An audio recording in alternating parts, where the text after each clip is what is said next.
Hello bachcho, let us start with the given question. The question says assertion A, glycolysis occur in cytoplasm. Reason are enzymes needed for glycolysis are present in cytoplasm. A, both assertion and reason are true and reason is the correct explanation of assertion. B, both assertion and reason are true but reason is not the correct explanation of assertion. C, assertion is true but reason is false. D, assertion is false but reason is true. E, both assertion and reason are false. देखिए, इस question में हमें दो statements दी हुई हैं, एक assertion है and एक रीज़न है। एंड हमें करेक्ट आंसर को कैसे मार्क करना है? अगर हमारा असर्शन और रीज़न दोनों ट्रू होता है और रीज़न करेक्ट एक्सप्लेन करता है हमारे असर्शन को, तो हम ए मार्क करते हैं। अगर असर्शन और रीज़न ट्रू होता है लेकिन रीज़न करेक्ट एक्सप्लेनेशन नहीं होता असर्शन का, तो हम बी मार्क करते हैं। अगर असर्शन ट्रू होता है लेकिन रीज़न फॉल्स होता है तो हम सी मार्क करते हैं। अगर असर्शन फॉल्स होता है लेकिन रीज़न ट्रू होता है तो हम डी मार्क करते हैं। और अगर असर्शन और रीज़न दोनों फॉल्स होते हैं तो हम ई मार्क करते हैं।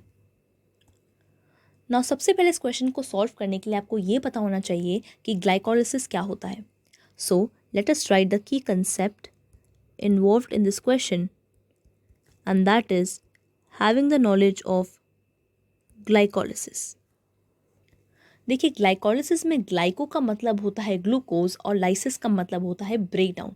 इसका मतलब ग्लूकोज का ब्रेकडाउन होता है ग्लाइकोलिसिस में, लेकिन ये ब्रेकडाउन कंप्लीट नहीं होता, it is an partial breakdown of glucose. यानी ग्लूकोज पार्शियली ब्रेक करता है हमारा पायरुविक एसिड फॉर्म करने के लिए।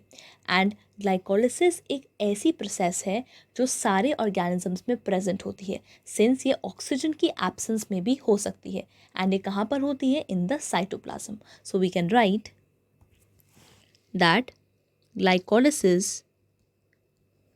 is the partial breakdown of glucose to form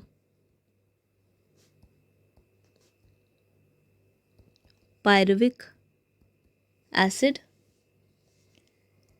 and it occurs in the cytoplasm. And glycolysis को हम EMP पाथवे भी कहते हैं, सिंस इसको किसने डिस्कवर किया था? It was discovered by Embden, Meyerhof and Parnas. So हम इसको EMP पाथवे भी कहते हैं। So we can write it is known as EMP pathway. Why?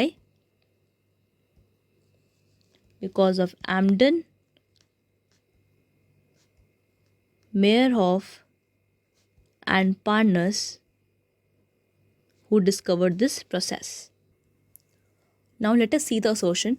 Assertion A says glycolysis occur in cytoplasm. ये एक true statement है क्योंकि glycolysis हमारी cytoplasm में ही होती है. So this is a true statement.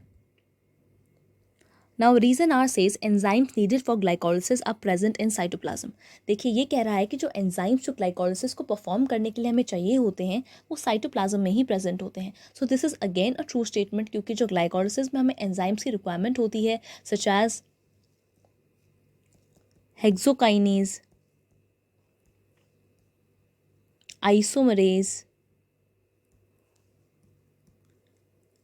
dehydrogenase, and many other enzymes, these are present in the cytoplasm only. So that means हमारा reason भी एक true statement है.